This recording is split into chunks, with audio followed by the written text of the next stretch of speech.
capítulo 15 del 3 al 10.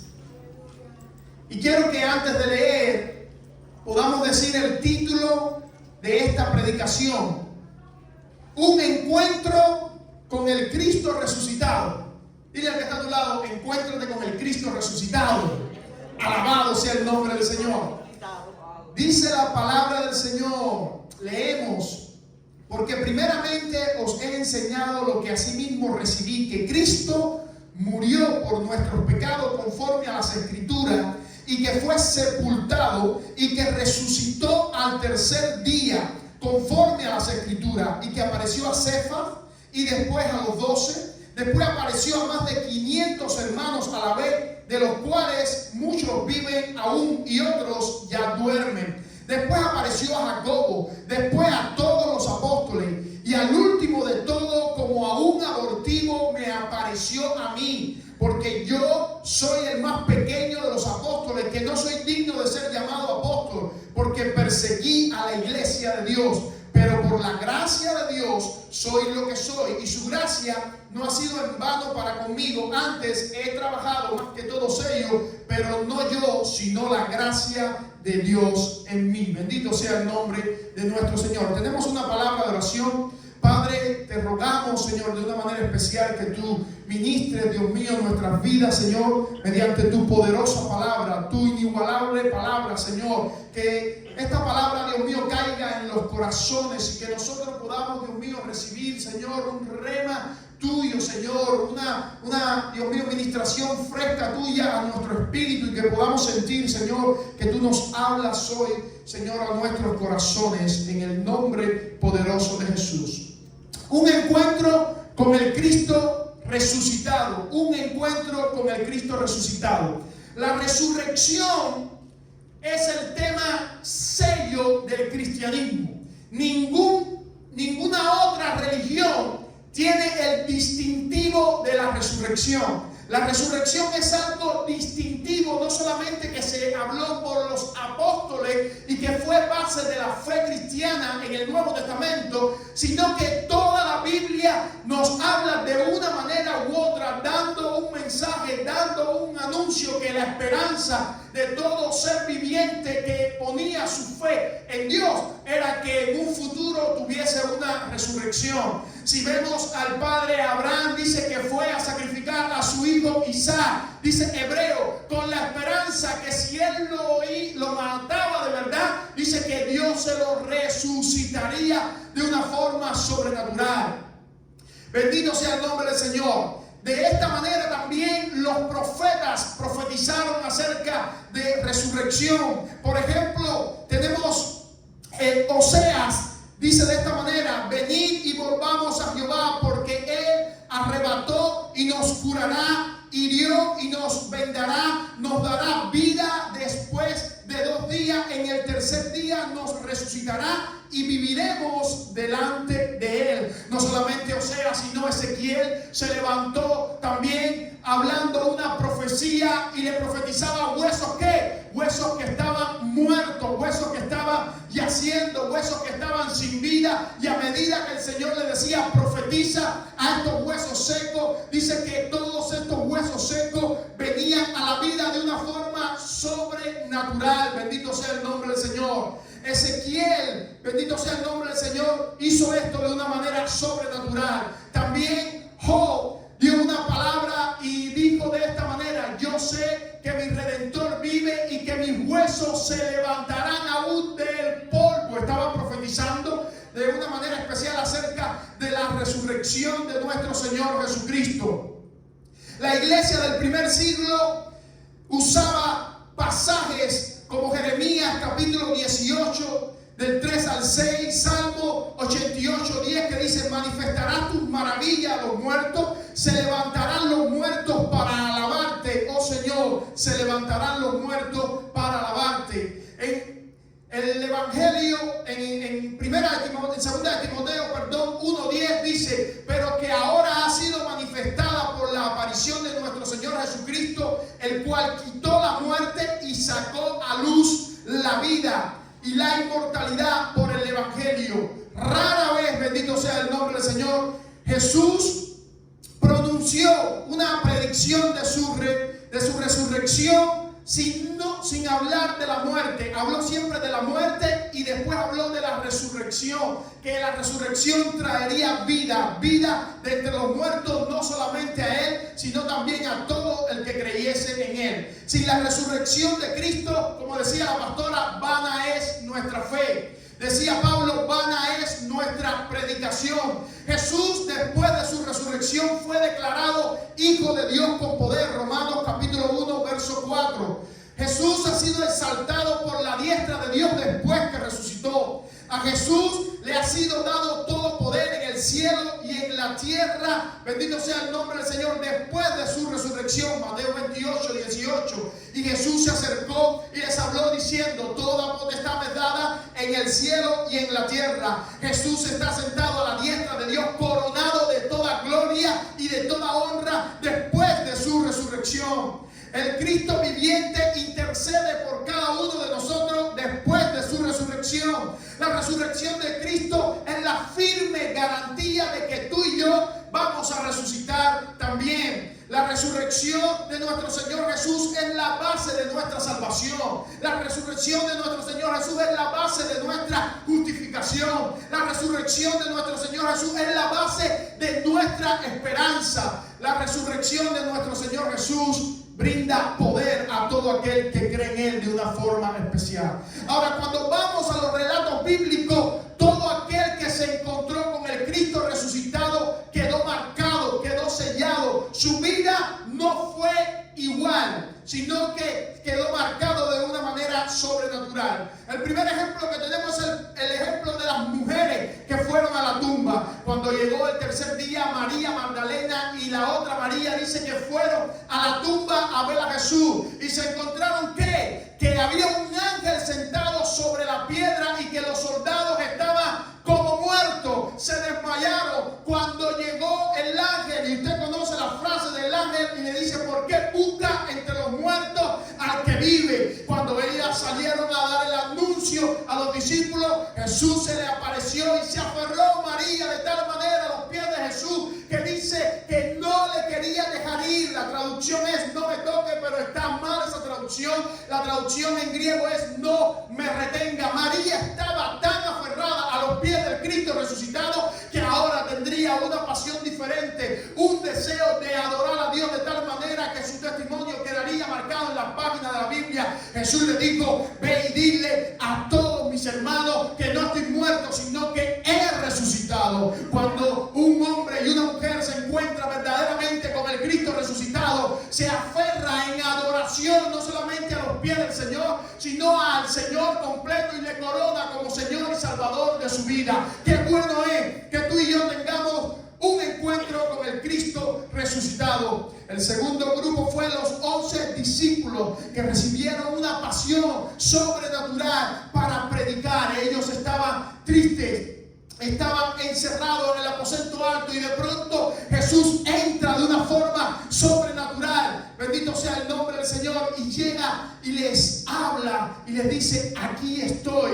y les dice, vayan y prediquen el evangelio. Y ellos pudieron sentir la pasión, el deseo ardiente por predicar la palabra del Señor. Y les dijo, y estas señales seguirán a los que creen, en mi nombre echarán fuera demonios, hablarán nuevas lenguas. Les dio el poder para predicar el evangelio y les dio el poder también para hacer señales, de tal manera que los discípulos acobardados hace solo unos días pudieron salir después del Pentecostés, pudieron salir con un dinamus, con una fuerza espiritual, con una pasión para predicar, y se levantaría el Sanedrín judío y se levantaría también los soldados romanos y todo el imperio romano, pero nada impediría que los discípulos extendieran el reino de Dios. ¿Sabe por qué? Porque se habían encontrado con el Cristo resucitado. Estos discípulos que hace poco se habían acobardado, solo Juan había quedado al pie de la cruz, Pedro le había negado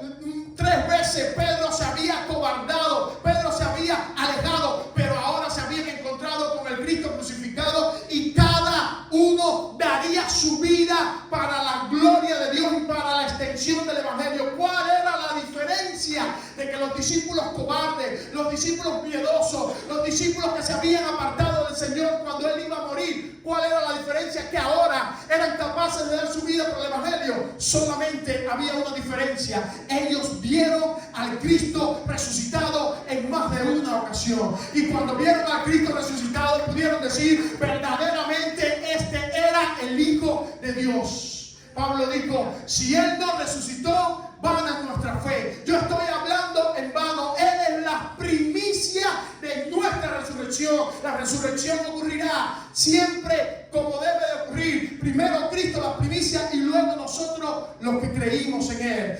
Se le apareció también a un criticado por la cristiandad, Tomás. Un Tomás que los discípulos le hicieron la historia. Hemos visto a Jesús. Jesús se apareció y Tomás le dijo: yo no les creo.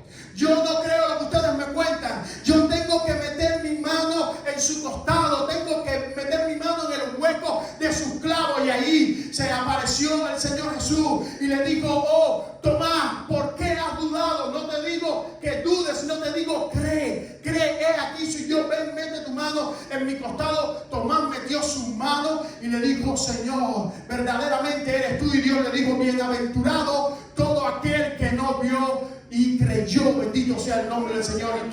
Y Tomás fue cambiado porque tuvo un encuentro con el Cristo resucitado. Muchas veces nosotros criticamos a Tomás, muchas veces hablamos mal de Tomás, pero Dios nos ha dado evidencia suficiente para que nosotros creamos verdaderamente que Él es el Señor de nuestras vidas, que Él es el Señor más que de nuestras vidas, de todo el universo, que Él es el Señor de todas las naciones, que Él es el Señor de todo ángel, de todo principado, de toda potestad, y delante de Él se doblará toda rodilla y confesará que Jesucristo es el Señor, para la gloria del Dios Padre.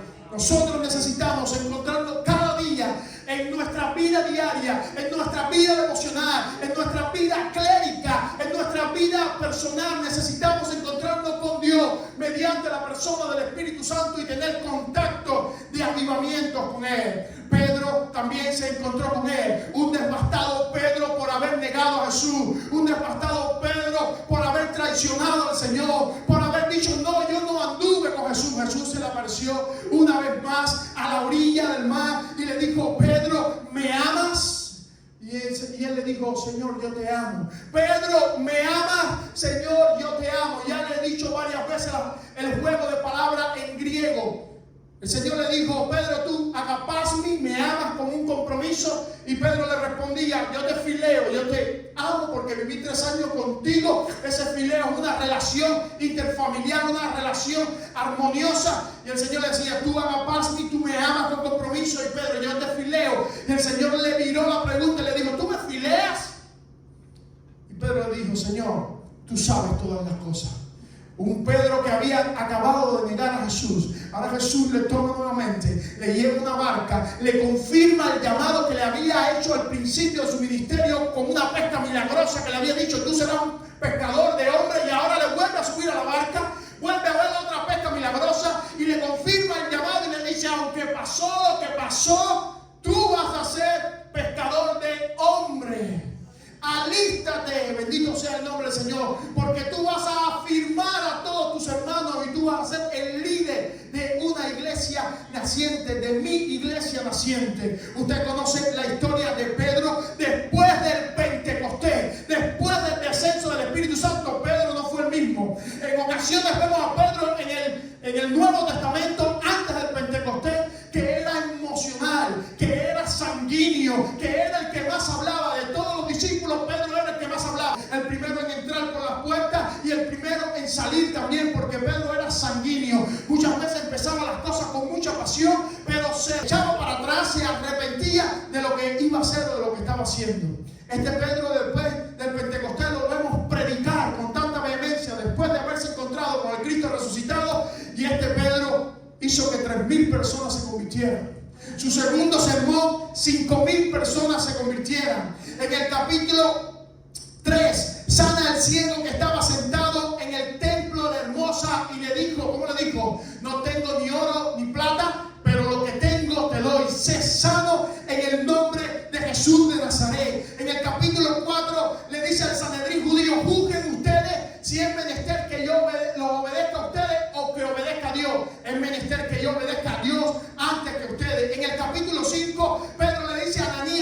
mentira, le han mentido a Dios. Y cambia la palabra de Dios y dice, le han mentido al Espíritu Santo, por tanto mueran. En el capítulo 8, Pedro le dice a Simón el mago que quería comprar el don de Dios, le dice, tu dinero perezca contigo. Y este hombre tuvo que clamar por su vida y pedirle a Pedro que orara por él. En el capítulo 9 le dice a Enea, paralítico de 8 años, levántate porque Jesús te sana. En el capítulo 10 llega a casa de Cornelio, un gentil, y solamente al entrar todos empezaron a hablar nuevas lenguas porque Dios le había mandado que fuese allí. En el capítulo 11 le dice a los judíos, yo no sé, pero a Dios le ha parecido bien también derramar su espíritu sobre los gentiles. No tengo explicación. Pedro se convirtió en el líder protagónico de la iglesia porque se encontró con el Cristo resucitado.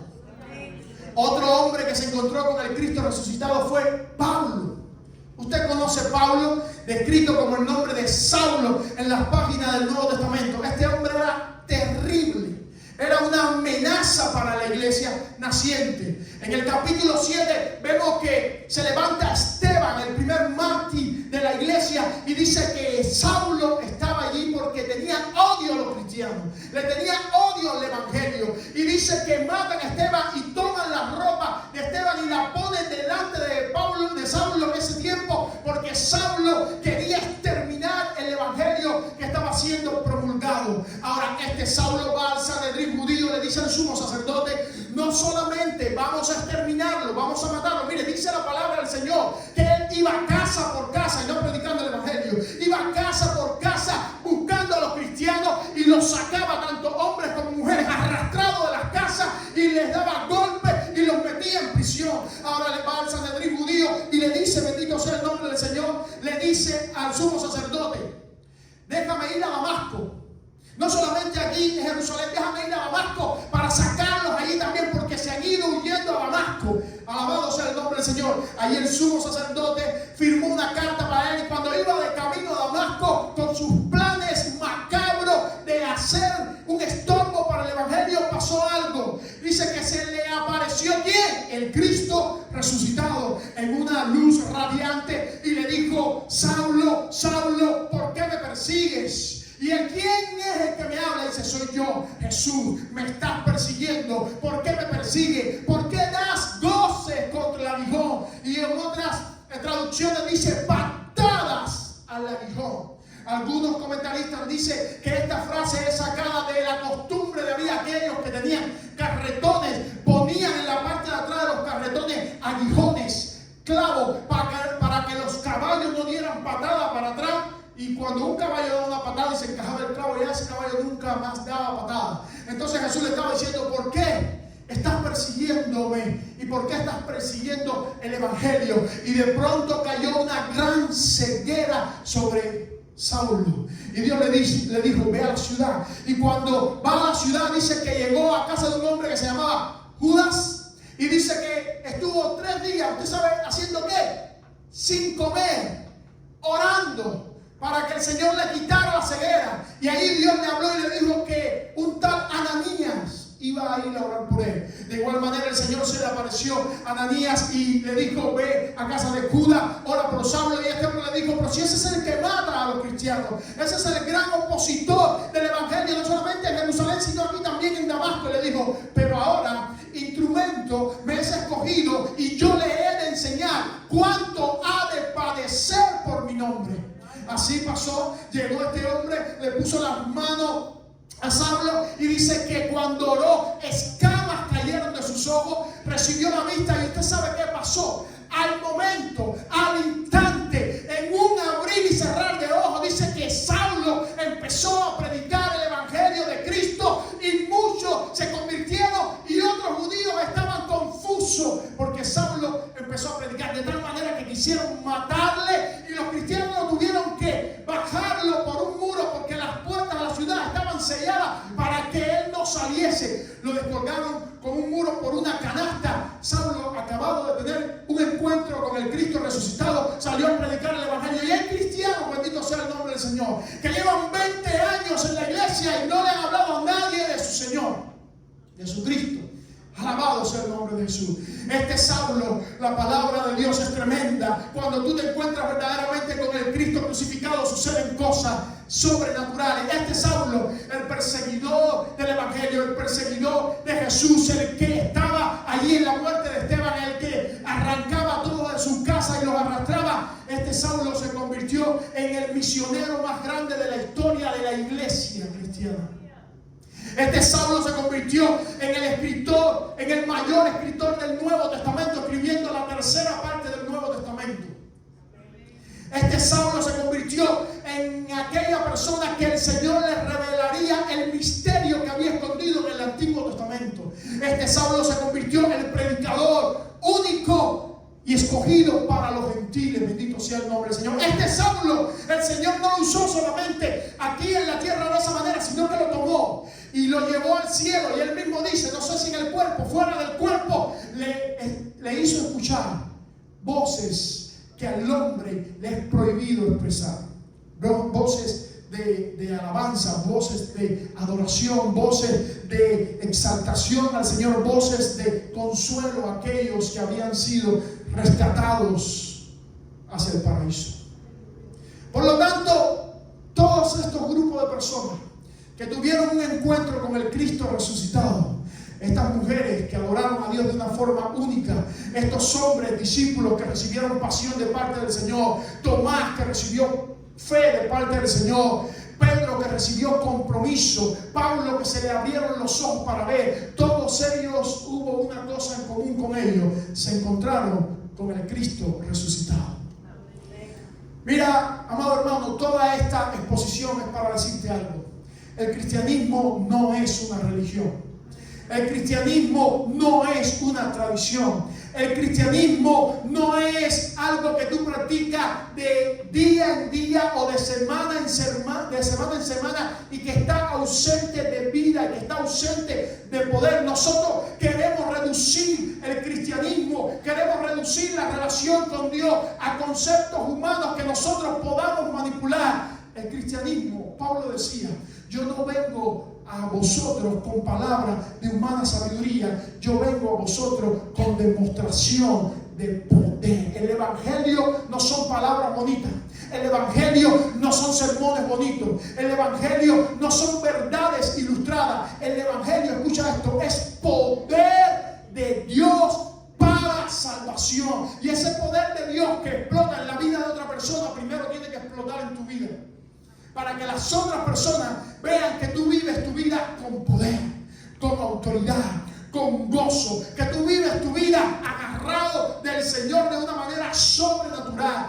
El evangelio es poder de Dios. Bendito sea el nombre del Señor. Ese Saulo dijo, yo estimo todas las cosas como pérdida por la excelencia del conocimiento de Cristo, y aún estimo todas las cosas por basura por la excelencia del conocimiento de Dios, por haber conocido a ese Cristo resucitado. Tú y yo necesitamos encontrarnos cada día con ese Cristo resucitado. Y tú me dirás, bueno, pastor, y es posible que se me aparezca Jesús y que yo vea a Jesús como ellos lo vieron en ese tiempo.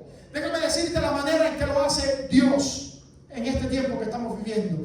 En ese tiempo Jesús se manifestó visiblemente porque ellos necesitaban ser testigos oculares de un Cristo que había resucitado. Pero déjame decirte cómo Jesús lo hace en este tiempo para nosotros. Le dijo a los discípulos, no se vayan de Jerusalén hasta que no venga sobre vosotros el Espíritu Santo de Dios. Y cuando ustedes reciban el Espíritu Santo de Dios, recibirán poder para hacerme testigo en Jerusalén, en Samaria, en Judea y hasta lo último de la tierra. Cada día que tú te encuentres con la tercera persona de la Trinidad, el Espíritu Santo de Dios, tú te estás encontrando con el Cristo resucitado. Jesús le dijo a sus discípulos, y en un poco de tiempo me veréis, y en un poco de tiempo no me veréis, y en un poco de tiempo me veréis. Y en aquel día, estaba hablando el día de Pentecostés, vuestras lágrimas se convertirán en gozo.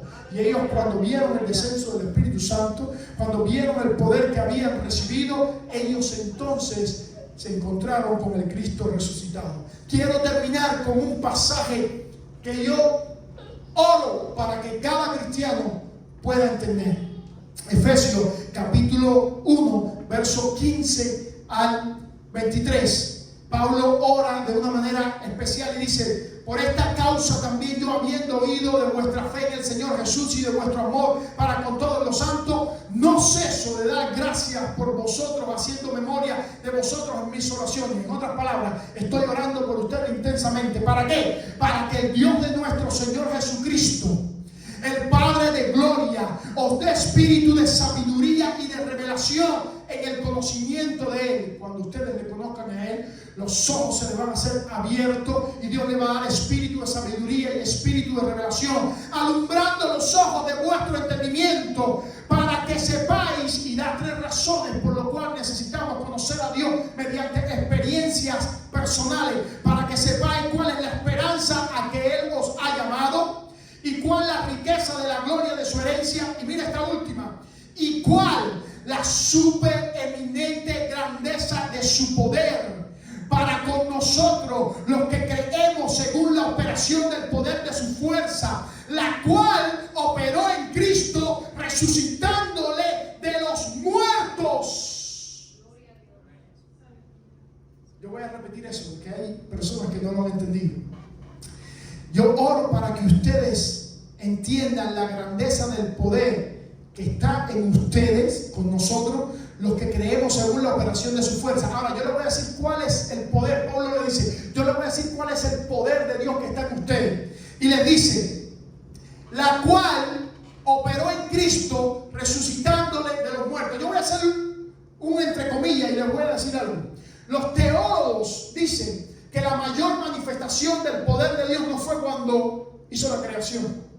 No fue cuando hizo los astros y las estrellas. La mayor manifestación del poder de Dios fue cuando resucitó a Jesucristo. Ahora Pablo me está escribiendo y me está diciendo a Éfeso y a nosotros de una forma indirecta, nos está diciendo: yo oro para que ustedes entiendan que el mismo poder que resucitó a Jesús de entre los muertos y lo sentó en lugares celestiales y le dio un nombre que es sobre todo nombre, ese mismo poder está dentro de ustedes. Puedes mirarte a alguien y decirle: el mismo poder que resucitó a Jesús, Dios lo ha puesto dentro de ti. Dile a alguien eso, por favor. El mismo poder que resucitó a Cristo está dentro de ti. Ese poder sobrenatural. Entonces, amado hermano, si yo tengo ese poder sobrenatural que resucitó a Cristo de entre los muertos, yo no puedo llorar todos los días y lamentarme todos los días y quejarme todos los días y querer que se abra un hueco y me trague todos los días. No puedo vivir en queja todos los días. No, si ese poder está dentro de mí. Ojo, Pablo no le está escribiendo a impíos, le está escribiendo a cristianos. Le está diciendo: oro para que Dios le dé espíritu de revelación, no para que le dé el espíritu de poder. Le dé un espíritu donde los ojos le sean abiertos y entiendan el poder sobrenatural de Dios que está ya en los creyentes. Tú y yo, si nos hemos encontrado con el Cristo resucitado, le hemos aceptado por fe, hay un poder sobrenatural que ha descendido sobre cada uno de nosotros, y algunos no lo saben. Algunos le tienen miedo a los demonios, otros le tienen miedo a las tradiciones, otros le tienen miedo a los hombres, otros le tienen miedo a los sistemas económicos del mundo, otros le tienen miedo a las políticas. No saben el poder de Dios que está en ustedes.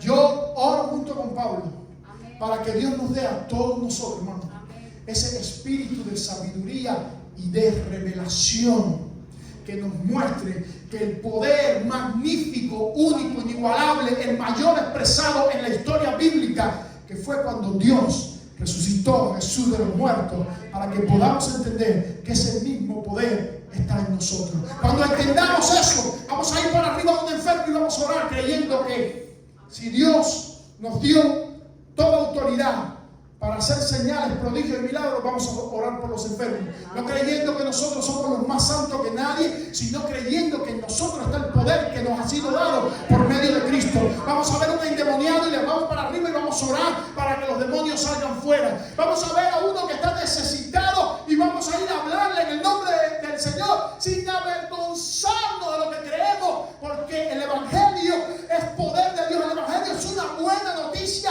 que trae poder. Bendito sea el nombre del Señor. Necesitamos, amados hermanos, caminar como esos discípulos del primer siglo, de la iglesia primitiva, caminar sin miedo, caminar sin temor, a pesar de las circunstancias. Sí, hay circunstancias. A pesar del mundo, sí, el mundo está convulso. A pesar de la economía, sí, la economía está difícil. A pesar de las enfermedades, sí, hay plagas en este tiempo que no conocíamos. A pesar de que la naturaleza está gimiendo a una voz por la renovación, sí, hay catástrofes naturales que no se veían antes, los glaciares derritiéndose, los mares bajando, el mar bajando su nivel, granizo cayendo como nunca antes, lugares fríos haciéndose cálidos, cálidos haciéndose fríos, la tierra temblando, la tierra abriéndose, gente descendiendo al seno de la tierra, vivos, bendito sea el nombre del Señor. Esas cosas no las habíamos visto antes, pero con todo el poder de Dios sigue estando en nosotros. La manifestación de Dios sigue estando en nosotros. Con todo todavía somos embajadores del reino de Cristo. Con todo todavía somos la sal de la tierra. Con todo todavía somos la sal de este mundo, la luz del mundo. Bendito sea el nombre del Señor. Y el poder de Dios todavía no se ha quitado del medio de su pueblo. Todavía no ha sido arrebatado del medio nuestro. Por lo tanto, amados hermanos, oramos para que tú te puedas encontrar diariamente con ese Cristo resucitado. Amén. Esa resurrección de Jesús es el distintivo. Si nos fuéramos a poner un distintivo aquí en el pecho, el cristianismo no tiene nada de señales, nada de símbolos. El cristianismo es en espíritu, el cristianismo es en verdad. Lo que nos representa es la palabra del Señor y el mismo Dios. Pero si fuéramos a escoger un símbolo, tendríamos que escoger el símbolo de la resurrección, porque ninguna otra religión está basada en la resurrección de su fundador. Gloria a Dios. Ni aún los santos del Antiguo Testamento creían que su fundador iba a hacerse carne y iba a descender a la tierra y él iba a resucitar. Le fue dada la palabra a muchos profetas, pero no entendían el misterio del Antiguo Testamento. No lo podían comprender. Sin embargo, a nosotros se nos fue desempacado ese misterio. La palabra dice: grande es el misterio de la piedad. Cristo predicado, Cristo hecho carne y Cristo resucitando, visto por los ángeles y predicado a los gentiles. Esa es la grandeza del Evangelio que tú y yo seguimos. Si nos encontramos con el Cristo resucitado, escucha, nunca más seremos iguales.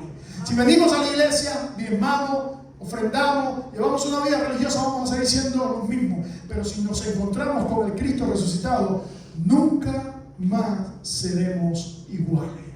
Alabado sea el nombre del Señor. Por tanto, día tras día, trata de encontrarte con ese Cristo resucitado. Él no está muerto, Él ha resucitado. Y porque Él vive, nosotros también viviremos.